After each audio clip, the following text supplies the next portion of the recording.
swept up in today's independent music.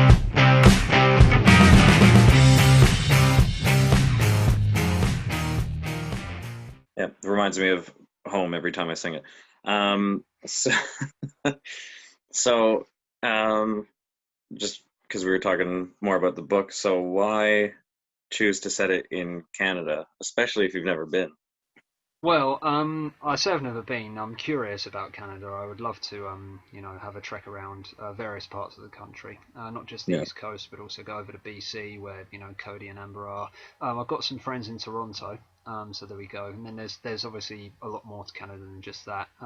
Yeah, You can test me on my Canadian geography as a little bit of that- fun. I'm that's gonna fine. maybe see later how many of the territories I can remember the names of. But no, the reason I decided to set the novel in Canada is because it's about Celtic music, but I thought setting it in Ireland or Scotland would seem too obvious, because everybody talks about Ireland and Scotland when it comes to Celtic music, but there are other, parts of the world that have that Celtic heritage that don't always get a look in. Atlantic Canada, Nova Scotia, Cape Breton is one such example. So I thought, well, why don't I set it there? It will be great fun for me to write about a country I'm curious about anyway, Yeah, to tap a little bit into the sociological side of Canada, because a lot of people say it's quite a culturally open country where there are a lot of different cultures that clash. Whether it's the, I don't know if I'm pronouncing this correctly, Micmac, is that the yep, correct pronunciation? Yeah, the Micmac, and then of course you've got the French-speaking people, then the people who came over from Ireland and Scotland, the Europeans, and then you've got the people of Indian and or well, Asian and African descent. So it's a real sort of cosmopolitan place, is what I've heard. It obviously depends on which part of Canada you're in. But yeah, it really yeah, does. so I thought, why not set it there, make it a bit unconventional? And I've said to to some Canadian people who've bought the novel, I've said, if you were to read it and to say, okay, you couldn't have told me this guy wasn't Canadian, or that they basically don't sit there reading it and thinking this is nothing what Canada's like, Andy. What the hell are you doing? Then I've achieved one of my objectives. Excellent.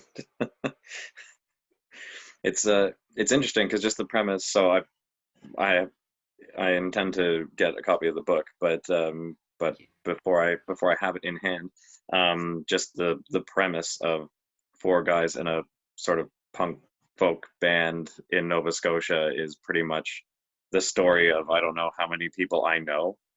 Good. So so just the start of it, and they all have their issues and they're all fucked up on something and trying to find their way. So like that's the story of people I know in Ottawa, Toronto, Nova Scotia, like in Halifax as well, Yeah. um, and North Bay where Marla and I live now. So it's a pretty I'm sure it's just a widespread musician thing overall, I rather certainly than just think it a is, and I use my own experiences in that respect. The disappointment of people not showing interest. The disappointment of putting a lot into a gig and then people just, if you happen to play something that's loud, people turn around and walk out. I've been there.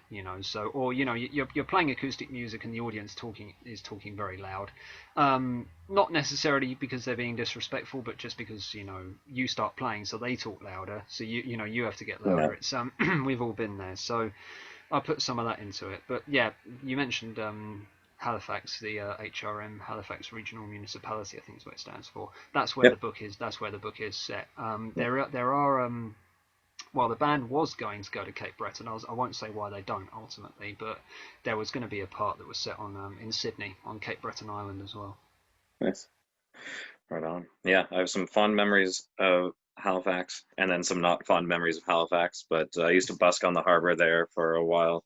Mhm. That's how I kind of paid my way with Oh, fun. occasional bar gigs and whatnot. Uh-huh. But yeah, the bar gigs are always fun when you get tired of people asking you to play Freebird, and I don't know if that Yeah, Leonard happens Skinner. I can over there. imagine Yeah. it's the same thing over here with. Uh, See, if I'd have spoken to you a year before I did today, I might have used Freebird in the story instead of Wonderwall by Oasis, because it's the Oh, same oh, thing over here. that Wonderwall is also a thing that's too frequently requested here. So Yeah. that's We used yeah, to get that all the time in one of the bands I played in here. Can you play Wonderwall by Oasis? It's like, firstly, we're not a covers band. We're playing our own material. and B, it's not the only Oasis song. It's a bit like to Oasis what Smells Like Teen Spirit is to Nirvana. It's a good Yeah. song, but people think it's the only Nirvana song. Yeah. Yeah. And C, go fuck yourself and play it yourself at home. You Mm. know? Yeah, exactly. See, do you actually give a shit about my band, or are you just here to get drunk and laugh at us? Yeah. Which I think is probably most people's perspective on things, I find, Mm. um, going out for live music. But I guess it depends on where you're playing and, what the crowd is that night. Yeah, I just try to hang on to the positive people. Like in one of the bands I used to play in, we had some people who were semi-regular, and whether it was a photographer who came along, was happy to take pictures, whether it was friends who came along semi-regularly, or family. It was always they're the kind of people that you hang on to. And when I was gigging in Germany, like you get some people who would just sit there and ignore you, but then you'd get two or three people who'd come up to you at the end and say Yeah. hello, and you could talk to them. And it wasn't about necessarily trying to sell them a CD or whatever or any merch. It was just about talking to someone who appreciated you as a person. Yeah. As Having a some musician. connection there. Yeah, Yeah. absolutely. They're the people that we do it for. I think primarily. Yeah. Other than ourselves. Yeah, yeah, of course. Um, so having listened to a couple of the tracks that you have, so you actually, before I asked that, so why Kale? Kale, as in why the name? Yeah. Okay, Kale is it's a very very crude bastardization of an Irish word, or it's a Scottish Gaelic word, ceol, which means music, or I Ah, think it can mean song as well. But in Scottish Gaelic, song is oran, which is a different word. But yeah, ceol means music. So before I really was able to speak any Irish or any Scottish Gaelic, I thought I was looking for a name, and I thought, why don't I do what some people do, which is where they'll start with a Celtic word and then they'll anglicize it a little bit, like Mike Oldfield did that with I've got a lot of time for Mike Oldfield's early stuff, and his third album Omadhaun, which is a classic, was based off of the Irish word Amadon, which means idiot actually. So yeah, that's fantastic. that was where he got the name from. So I thought or Amarok is another one. Amadach in Scottish Gaelic means tomorrow. So yeah, I thought, why don't I try something similar? I'll take a Gaelic or Irish word and just turn it into something that sounds reasonable. And yeah, Kale was what came out. So there we go. And I like the idea of working under an artist name because a whole bunch of people do it. Yeah. Yeah, cool. I have been wondering that for a while since I first was introduced to your music through Creative Cafe stuff. So I was like, well, don't quite buy what's going on here. Like I was just like I wasn't sure if that was like your name or if it was just like a group name or whatever. So Yeah, it can um sometimes be a little bit confusing. I'm half wondering how many times Justin Vernon from Bon Iver has been interviewed and people have called him Bon. It's like, that's not my name, dude. My name's yeah, Justin. But yeah, I kind of regret the name. I mean, a name's a name, but I wish I'd chosen something longer, like I don't know, something that no one else, a bit like the name of Monsters and Men, something that no one could possibly get wrong. Because when I put my music up on Deezer, I was getting confused with people called Calais with an accent on the end of the E, who's like a sort of oh, okay. hip hop artist from Germany or something. And it's like, no matter how many times I told Deezer I'm not him, they kept confusing my music with his. It's like, could you separate them, please? Nothing against hip hop, but I'm not that guy. Yeah, for sure. Yeah, that is strange. But To there we go. say though, and to talk to people about it, I'm sure it's not a confusing name. It's pretty simple, straightforward, and it's got to be easy to Yeah, remember. So exactly. there's that. It's as you said, it's just short, sharp, and to the point. Yeah, And the thing is, if you have some success with your music and people know you as that, it doesn't matter what your name is. People get used to it. yeah.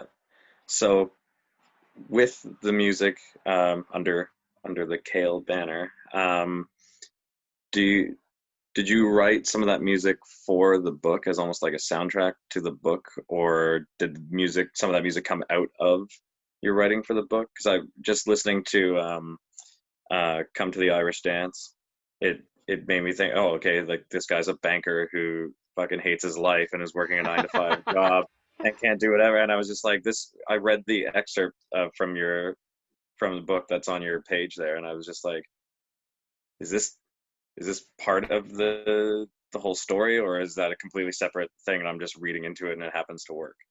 Well, basically, all of the songs on the EP, including "Come to the Irish Dance," were written long before I had the idea of even writing a book. Oh. But it's come from the same mind and the same attitude of the same man, so it's all intertwined. Basically, "Come to the Irish Dance" is a song about a number of people who wasted their life doing something, but basically working for someone else rather than living for themselves, really. Yeah. So, and yeah, the novel touches on that as well, especially Gus and Lynn. Gus is the male protagonist in Folk Springs Eternal. Lynn is his cousin. She's the heroine, shall we say. And to an extent, Herman, I'll tell you a bit about him later, the mandolin and tin whistle player. They all, realise that what they ultimately want to do in life is to earn, at the very least, a part living, but ideally a full living through, not just music, but through, selling merchandise, maybe collaborating with other people, having several fingers in the pie, as a musician has to do in order to try and have several streams of income, basically. And so that, is the same attitude that you'll find in Come to the Irish Dance. The attitude being, if you're, not happy and you don't feel entirely fulfilled by what you do, then search for something else and do that at least on the side. You'll have a much better work-life balance if you do, and maybe you won't make mega bucks out of it, or won't have as much success and as much influence with it as you'd like, but at least later in life you can look back and say, at least I tried and I didn't have any regrets, because who wants to have regrets later in life? And so it's all part, whether it's that song, whether it's the novel, it's all part of the same life philosophy, shall we say.